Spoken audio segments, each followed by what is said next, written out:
हमारी संस्कृति, हमारी पहचान। यज्ञ, योग, आयुर्वेद सदा रहे हमारे साथ। भारत के प्राचीन ग्रंथों एवं आधुनिक विज्ञान का दिव्य संगम, यज्ञ महिमा।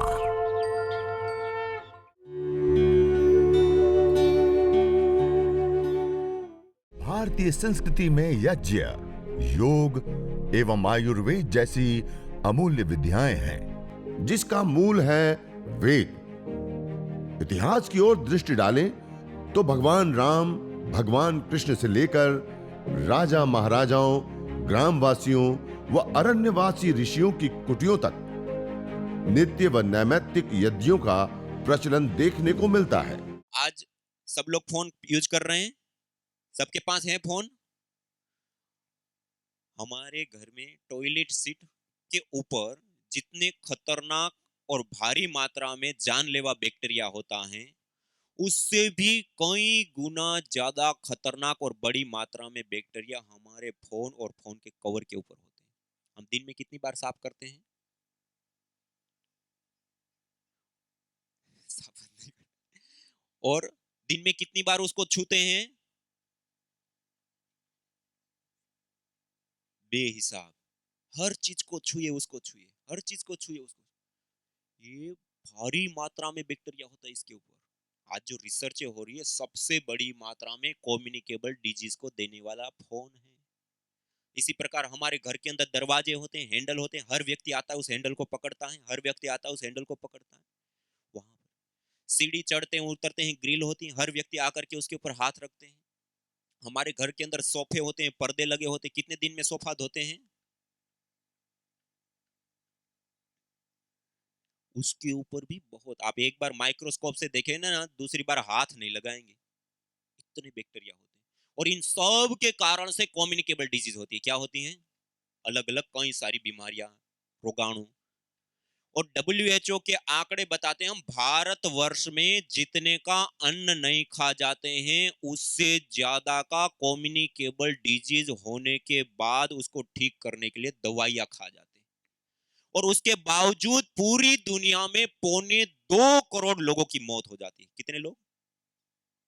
2.25 करोड़। हम छोटा सा भूकंप आ जाए, कोई बाढ़ आ गई, 5-10 हजार लोग प्रभावित हो गए, 2-3 हजार लोग मर गए, सरकार से लेकर के प्राइवेट संस्थाएं राहत कोष चालू कर देते हैं। और ये कितने लोग मर रहे हैं? 2.25 करोड़ लोग। और कब? हजारों करोड़ की दवाइयां खाने के बावजूद। और अभी जो हम ये 7 मिनट का हवन करेंगे ना, ये हवन करने पर जो धूम्र उठता है ना, इस धूम्र को केमिस्ट्री लैब में GCMS gas chromatography mass spectroscopy chemistry lab की एक एडवांस टेक्नोलॉजी होती है, जिसके अंदर इस यज्ञ से निकलने वाला जो धूम्र होता है, आज हम जो एलोपैथ में दवाइयां बनाते हैं, जो एक हाई लेवल की जो हम रिसर्च करते हैं, इंटरनेशनल जर्नलों में पब्लिश करते हैं जो कार्यों को, उसके लिए इस टेक्नोलॉजी का प्रयोग होता है। करोड़ों रुपए का वो पूरा एक सेटअप होता है। उसमें हवन करने पर जो धूम्र उठता है ना, उसको एनालाइज किया कि इस धूम्र के अंदर क्या होता है। सामान्य रूप से लोगों को क्या लगता है, कोई भी चीज जलती है तो क्या होता है? कार्बन डाइऑक्साइड, कार्बन मोनोऑक्साइड, अलग अलग प्रकार की गैसें बनती है, उससे तो पोल्यूशन हुआ, पोल्यूशन हुआ तो कोई काम का नहीं। लेकिन जब इसमें एनालाइज किया गया तो आपको जानकर के आश्चर्य होगा, इस यज्ञ के धूम्र के अंदर भारी मात्रा में माइक्रोबायल एक्टिविटी देने वाले कंपोनेंट्स पाए गए। उसके बाद माइक्रोबायोलॉजी लैब में जिन बैक्टीरिया, वायरस, फंगस से हम प्रभावित होते हैं, अलग अलग रोग, जिसको मैं कहता हूं 2.25 करोड़ लोगों से अधिक लोगों की जिस कारण से मौत हो जाती है, उसको लिया गया। और उसके ऊपर ये 5-7 मिनट का जो यज्ञ करते हैं, उसे जो धूम्र उठता है, गैसें उठती हैं, उसको जब दिया गया, 5 मिनट मात्र के इस यज्ञ से 65% से 96% तक बैक्टीरिया, वायरस, फंगस आदि नष्ट हो गए। 5 मिनट। और उसके बाद जहां होटलें होती हैं, गेस्ट हाउस होते हैं, जहां लोग आते हैं, ठहरते हैं, चले जाते हैं, वहां जो इन्फेक्शन फैलते हैं, बैक्टीरिया, वायरस, फंगस आदि, उसके ऊपर प्रैक्टिकली इसके अलग अलग अनुसंधान किए गए। और उसके बाद इन सारा डाटा को एनालाइज करके अमेरिका का इंटरनेशनल जर्नल, एक हाई इंपैक्ट फैक्टर के इस जर्नल में इस सारे कार्य को प्रस्तुत किया गया और आज से 15-20 दिन पहले ये प्रूव हो चुका कि दुनिया के 2.25 करोड़ लोगों को यदि हम इतना छोटा सा हवन 5 से 7 मिनट का घर में पहुंचा दें तो 2.25 करोड़ लोगों का जीवन हम बचा सकते हैं। अपने घर के अंदर ये 5 मिनट का यज्ञ कर ले तो पूरे परिवार को बैक्टीरिया, वायरस और फंगस जनित बीमारियों से बचा सकते हैं। पूरे भारतवर्ष में होने वाला हजारों करोड़ रुपए का मेडिकल खर्च बचा सकते हैं ये 5 मिनट यज्ञ कर ले तो। ये पूजन के साथ इतनी बड़ी साइंटिफिक विद्या है, बैक्टीरिया, वायरस, फंगस से हमें बचा लेती है, ये बहुत बड़ा लाभ है। इसके साथ साथ एक और हमें महत्वपूर्ण लाभ मिलता है। देखिए, आज हम जिस जीवन शैली को जी रहे हैं, सब लोग मोबाइल का प्रयोग करते हैं, लैपटॉप, टीवी, कंप्यूटर, घर के अंदर बहुत सारे इलेक्ट्रॉनिक अलग अलग उपकरण, दीवारों के अंदर केबल बिछे हैं, बोर्ड लगे हुए हैं। आज हम कार्बनिक पदार्थों का भी प्रयोग करते हैं। ये सारी चीजें रेडिएशन छोड़ती हैं। क्या करती हैं? आज हम एक रेडिएशन के जाल के बीच में जी रहे हैं और आज की ये रिसर्च बताती है कि इस रेडिएशन के जाल के बीच में जीने से हमारे न्यूरॉन्स और सेल्स दोनों ही भारी मात्रा में डैमेज हो रहे हैं और अधिक रेडिएशन वाले वायुमंडल में रहने पर कैंसर जैसी घातक जानलेवा बीमारियां हो जाती हैं।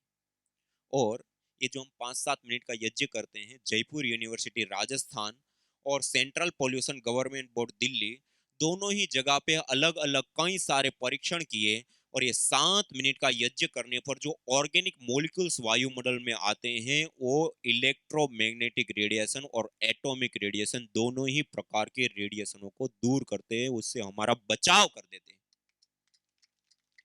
इतनी बड़ी चीज है। 5 मिनट यज्ञ कर लो तो बैक्टीरिया, वायरस, फंगस से बचाव होने के साथ साथ रेडिएशन से भी हमारा बचाव होता है। इतनी बड़ी विद्या। उसके साथ साथ आज हम जिस अथाह वायु के समुद्र में श्वास लेते हैं उसके अंदर SOx, NOx, CFC आदि, जिसको हम हानिकारक, जहरीली, घातक, पोल्यूटेंट गैसें कहते हैं, जो पेट्रोल, डीजल, कोयला आदि जलाने पर भारी मात्रा में इस वायु के अंदर ऐड कर चुके हैं, जिसके कारण वायु क्या हो गई है? प्रदूषित। क्या हो गई? आज इस प्रदूषित वायु में रहने पर कई सारी अलग अलग रिसर्चें बताती हैं कि बड़े शहर में, प्रदूषित बड़े शहर में 1 साल हम रहते हैं तो 6 महीने से 5 साल की हमारी आयु कम हो जाती है और हर 10 में से 1 व्यक्ति को वायु प्रदूषण के कारण कैंसर हो रहा है। और उससे अतिरिक्त और भी कई सारी प्रकार की अलग अलग बीमारी, अस्थमा, दमा आदि को पैदा करता है। और WHO के आंकड़े बताते हैं कि प्रति वर्ष केवल मात्र वायु प्रदूषण से 70 लाख से अधिक लोगों की जान चली जाती है। कितने लोगों की? जो प्राणवायु हमें जीवन देती है वही प्राणवायु आज लोगों के जीवन ले रही है। क्यों? प्रदूषित हो गई। हम अभी जो ये 5-7 मिनट का यज्ञ करेंगे, इस हवन को करने पर एथिलीन ऑक्साइड, प्रोपिलीन ऑक्साइड आदि कुछ महत्वपूर्ण गैसें बनती हैं।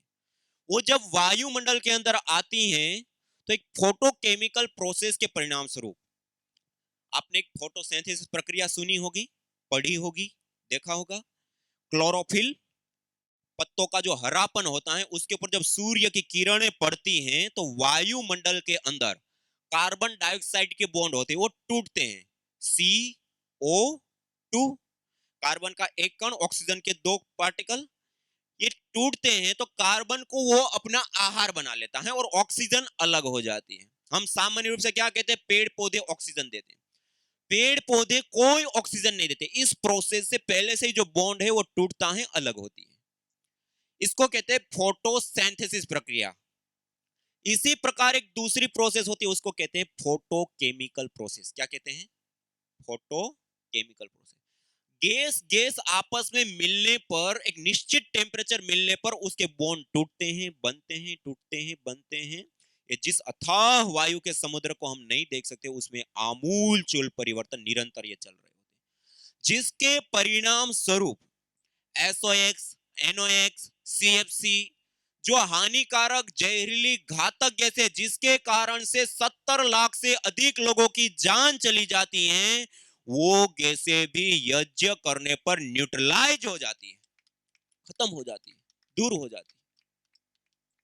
डॉक्टर ओम प्रकाश पांडे नासा में अंतरिक्ष वैज्ञानिक के रूप में कार्य करे, और डॉक्टर स्वामी सत्यप्रकाश इलाहाबाद यूनिवर्सिटी में, इन लोगों ने अलग अलग रिसर्च करके इसके बारे में विशेष रूप से फोटोकेमिकल प्रोसेस के बारे में बताया, और एक रिसर्च स्टडी में उन्होंने साबित करके दिखाया कि 1 घंटे का एक बार बड़ा यज्ञ करते हैं तो वहां पर 100 मीटर का जो अराउंड क्षेत्र होता है, उसमें आने वाले 1 सप्ताह पर्यंत भी हानिकारक गैसें आती हैं तो उसको भी न्यूट्रलाइज करने की सामर्थ्य रखता है। इतनी बड़ी ताकत, उसको भी न्यूट्रलाइज कर देता है। ये यज्ञ से हम वायु प्रदूषण से भी बच जाते हैं। किससे? आज हम अपने घर के अंदर जाएं, पेंट करते हैं, पर्दे लगाते हैं, बहुत सारी वस्तुओं का प्रयोग करते हैं। आप घर में जाते ही घर की अलग से स्माइल आती है, नहीं आती? ये सारी चीजें अलग अलग गैसें छोड़ती हैं और अलग अलग जहरीली गैसें होती हैं। आज अलग अलग गैसों के इंडोर पोल्यूशन कहते हैं ना, indoor pollution, outdoor. Indoor pollution बहुत भारी मात्रा में है आज। जितना आउटडोर पोल्यूशन से लोगों की जान नहीं जाती है, उससे ज्यादा इंडोर पोल्यूशन के कारण लोगों की जान जाती है। आप सब लोगों को विदित होगा, मध्य प्रदेश में भोपाल में जब गैस त्रासदी हुई थी, मिथाइन आइसोसाइनाइड गैस जब कंपनी से एक रिसाव हुआ था, हजारों हजारों लोग प्रभावित हुए और हजारों हजारों लोगों की सुबह तक में लाशें बीत चुकी थी। उसी के बीच में एक कुशवाहा परिवार और राठौड़ परिवार, ये 2 परिवार ऐसे थे जिन्होंने हवन किया, यज्ञ किया, अग्निहोत्र किया, और हवन करने पर जो गैसें बनी, उन गैसों ने उन विजातीय गैसों को न्यूट्रलाइज किया। वो परिवार उन सब के बीच में बच गए। कितनी बड़ी बात है कि ये हवन कर ले तो हम अपने पूरे परिवार को जहरीली गैसों से भी बचा सकते हैं। तो ये तो कई सारे लाभ हो गए। कितने लाभ हुए? कितने लाभ हुए? बहुत सारे हुए ना। देखिए, और एक भी सामान्य लाभ नहीं है, एक एक लाभ अपने आप में एक बहुत महत्वपूर्ण लाभ है। ये तो हम जितने भी लाभ देखे सारे भौतिक लाभ है। कैसे लाभ हैं? इसी प्रकार एक भौतिक लाभ और महत्वपूर्ण हमें प्राप्त होता है। हमारे प्राचीन ग्रंथ आयुर्वेद में 3 प्रकार की चिकित्साओं का वर्णन मिलता है। देव व्यपा से चिकित्सा, युक्ति व्यपा से चिकित्सा, और सत्वावजय चिकित्सा। वहां पर बताया, यया प्रयुक्त्या चेष्ट्या राजयक्ष्मा पुराजित ताम वेद विहिताम आरोग्यार्थी प्रयोजयेत। जब रोग की अवस्था बढ़ चुकी है, बिगड़ चुकी है, अलग अलग चिकित्साओं को लेने पर भी अब कोई विशेष लाभ प्राप्त नहीं हो रहा है, तब आरोग्य चाहने वाला व्यक्ति वेद विहित यज्ञ का अनुष्ठान करके उस बीमारी को जीते। और विशेष रूप से अथर्ववेद में बताया, यदि क्षितायुर यदि वा परे तो यदिर मृत्योरंतिकम नित एव तमाहरामि अस्पार्शमेनम सतसारदाय। यदि क्षितायुर यदि वा परे तो, यदि व्यक्ति की आयु क्षीण हो चुकी है, उनके प्राण, उनकी धातु क्षीण हो चुकी हैं, अब उनकी लंबी आयु नहीं दिख रही है, अब वो अंतिम क्षणों में जीवन में दिख रहा है, तमाहरामि, उसको भी मैं यज्ञ बाहर लाता हूं, सतत सारदाय, 100 साल की निरोग आयु प्रदान करता हूं। ये यज्ञ चिकित्सा के विषय में बताया। उसी के आधार पे हमने अलग अलग औषधियों को लेकर के, जो हम मॉडर्न मेडिकल साइंस में दवाइयां बनाते हैं, उन सारी टेक्नोलॉजी पद्धति प्रक्रियाओं का प्रयोग करके, जो हवन के अंदर अलग अलग जड़ी बूटियों से होम करने पर जो धूम्र उठता है, उसको जब एनालाइज किया माइक्रो लेवल पर, उसके अंदर मल्टीपल कंपोनेंट्स पाए गए। हम अपनी बॉडी को डिटॉक्सिक करने के लिए एंटीऑक्सीडेंट कंपोनेंट्स लेते हैं, दवाइयां डॉक्टर के पास जाते हैं तो एंटीऑक्सीडेंट कंपोनेंट्स देते हैं। हवन के धूम्र के अंदर एंटीऑक्सीडेंट कंपोनेंट्स होते हैं। एंटी एफ्लेमेटरी कंपोनेंट्स, सूजन, इन्फेक्शन आदि को दूर करने के लिए लेते हैं जो दवाइयां, उसके अंदर जो होते हैं वो भी इस यज्ञ के धूम्र के अंदर पाए गए। एंटी एंजियोजेनी, कैंसर को ना होने देना या हो गया और उसको ट्रीट करने के लिए जो हम कंपोनेंट्स लेते हैं वो भी इस यज्ञ के धूम्र के अंदर पाए गए। एंटी ट्यूबरकोल, असंतुलित रूप से जो कोशिकाएं बढ़ जाती हैं, गांठ, ट्यूमर, कैंसर बन जाते हैं, उसको भी रोकने वाले और ठीक करने वाले कंपोनेंट्स पाए गए। एंटी माइक्रोबायल एक्टिविटी देने वाले, जो कम्युनिकेबल डिजीज होती हैं, उन डिजीज को ठीक करने के लिए जो हम दवाइयां लेते हैं, वो कंपोनेंट्स इसके अंदर पाए गए। एंटी ब्यूटाजेनी, हमारे जीन्स में आने वाले बदलावों को भी रोकने वाले कंपोनेंट्स इस यज्ञ के धूम्र के अंदर पाए गए। मानी यज्ञ का धूम्र एक विशुद्ध मेडिसिन होता है। क्या होता है? विशुद्ध मेडिसिन होता है। यज्ञ का धूम्र पॉल्यूशन नहीं, मेडिसिन होता है। और मैंने अभी आपको बताया ना, हमारा ही नहीं, जीव मात्र का सबसे ज्यादा और सबसे इंपॉर्टेंट आहार कोई होता है तो क्या होता है? वायु। और हवन करने पर वो जो मॉलिक्यूल्स, कंपोनेंट्स विभिन्न निकले, वो सीधा कहां आ गया? वायु के अंदर। और उस वायु में हम 24 घंटा श्वास लेते हैं। श्वास के माध्यम से वो कंपोनेंट्स लंग्स तक, लंग्स के माध्यम से ब्लड तक, और ब्लड के माध्यम से सेकंड में पूरे शरीर में घुल जाते हैं। और जिसके परिणाम स्वरूप, जिसको हम बड़े बड़े रोग कहते हैं, सामान्य रोग तो छोड़ दीजिए, जिसको हम बड़े रोग कहते हैं, वो भी जड़ मूल से नष्ट हो जाते हैं, उखड़ जाते हैं। सारे रोग ठीक होते हैं यज्ञ करने से। और इसके साथ साथ जैसे हम हवन के अंदर अलग अलग जड़ी बूटियां डालते हैं, उसके अंदर एरोमेटिक्स ऑयल्स होते हैं, उड़नसील तेल होते हैं। उसको जब हम लेते हैं तो श्वास के माध्यम से जब हमारी पिट्यूटरी ग्लैंड तक पहुंचते हैं, एक अलग अलग सुरभि, हमारी पिट्यूटरी ग्लैंड को एकदम से वो प्रभावित करते हैं। उसके अंदर परफ्राल आदि कंपोनेंट्स होते हैं, वो हमारी पिट्यूटरी ग्लैंड को एकदम से प्रभावित करते हैं और हमारे हार्मोन्स को एकदम से चेंज कर देते हैं। क्या कर देते हैं? गुड हार्मोन्स में कन्वर्ट करते हैं। स्ट्रेस हार्मोन्स एकदम से डाउन आ जाते हैं और गुड हार्मोन्स बढ़ जाते हैं। और आज दुनिया की सबसे बड़ी बीमारी है तो क्या है? स्ट्रेस, डिप्रेशन, तनाव। और अन्य भी बीमारियों का सबसे बड़ा कारण भी किसी को माना जाता है तो स्ट्रेस।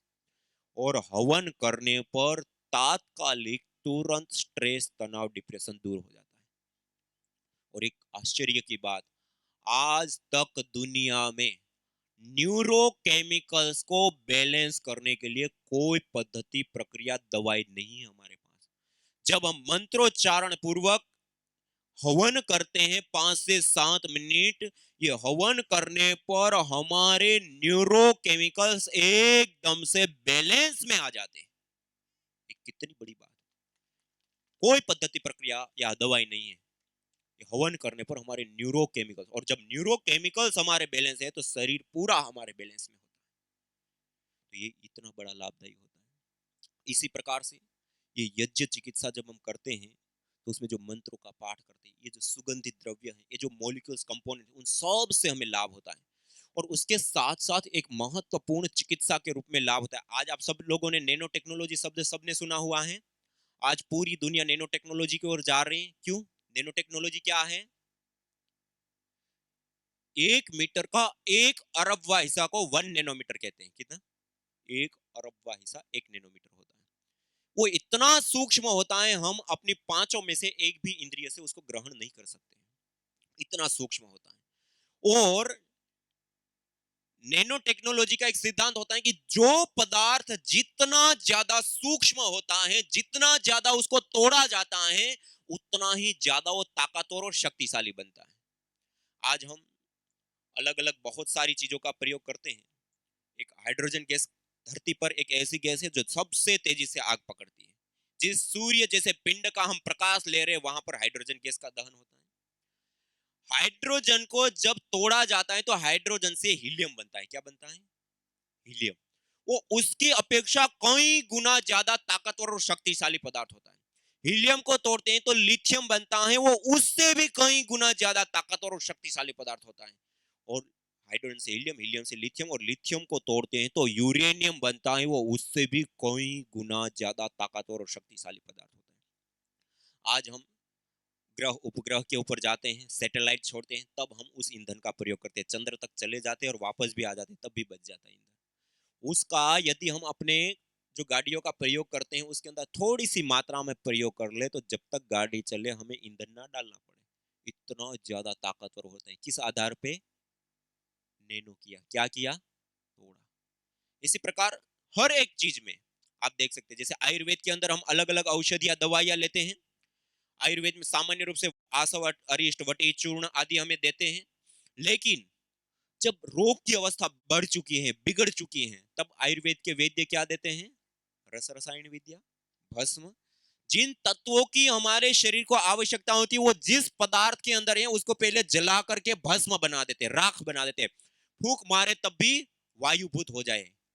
फिर उसको भी नहीं छोड़ते, उसको फिर खरल करते हैं, पीसते हैं पत्थर में, इतना खरल करते हैं कोई कोई दिनों सप्ताहों तक, और वो राख जो फूंक मारे तब भी उड़ जाए ऐसी होती है। उसके पार्टिकल को और तोड़ते हैं और तोड़ते हैं और तोड़ते हैं, इसको इतना तोड़ते तोड़ते नैनो अवस्था में ले आते हैं कि बिल्कुल सूक्ष्म से सूक्ष्मतर अवस्था हमारी चमड़ी के ऊपर रख करके थोड़ा सा ऐसे मले तो हमारे खून में सीधा मिल जाए, इतना बारीक कर देते हैं उसको। और कितनी मात्रा में देते हैं लेने के लिए? 1 ग्राम, 2 ग्राम, 5 ग्राम देते हैं शहद के साथ चाटने के लिए। जब मुट्ठी भर दवाइयां खाने पर भी जब असर नहीं हो रहा था और ये नाखून के बराबर दवाई लेने पर मरणासन अवस्था से भी व्यक्ति खड़ा हो जाता है। न जाने कितनों ने आहुतियां दी इन अमित्र रोगों के संतापों से, है वर्तमान भी आज दुखित, न पूछो भविष्य के प्रकोपों से।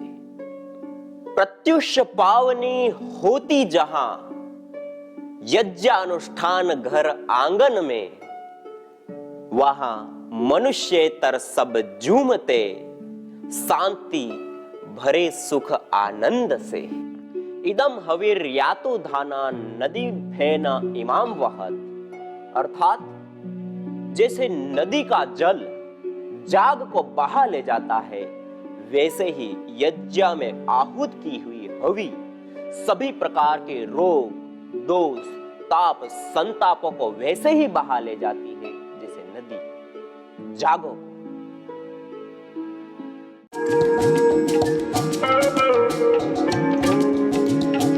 कफेष्टि हवन सामग्री जो मुलठी, सफेद वासा, बनफसा, तुलसी पंचांग, छोटी पिपली, दालचीनी, लौंग, सौंफ, तेजपत्ता, भारंगी, लिसोड़ा, धतूरा पंचांग, रुदंती फल, काली मिर्च, अकरकरा पंचांग, काकड़ा सिंगी, कमल पुष्प, छोटी कटेरी, बड़ी कटेरी, कर्पूर आदि विशेष द्रव्यों से निर्मित इस कफेष्टि हवन सामग्री से हवन करने पर उत्पन्न धूम्र के अंदर पेरामोमाइसिन, आर लिमोनिन और मेथोक्सिन सेलामेल्डिहाइड जैसे विशेष कंपोनेंट्स, मॉलिक्यूल्स, फाइटोकेमिकल्स पाए जाते हैं जो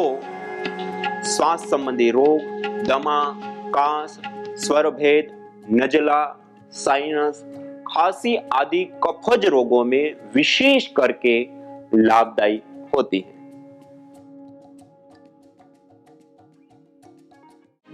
यज्ञ भारतीय संस्कृति का मूल है। तो आइए हम संकल्प लें, संसार के श्रेष्ठतम कर्म यज्ञ को अपनाएं। पिंड और ब्रह्मांड में संतुलन कायम करने वाले यज्ञ को अपने जीवन का अभिन्न अंग बनाएं एवं प्रकृति मां के प्रति अपने ऋणों को अदा करें। विश्व स्वास्थ्य का एक नारा, यज्ञ से होगा जग उजियारा।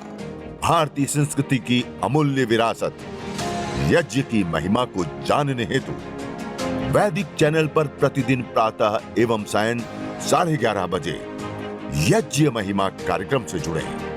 विशेष जानकारी हेतु संपर्क करें। मोबाइल 9068565306।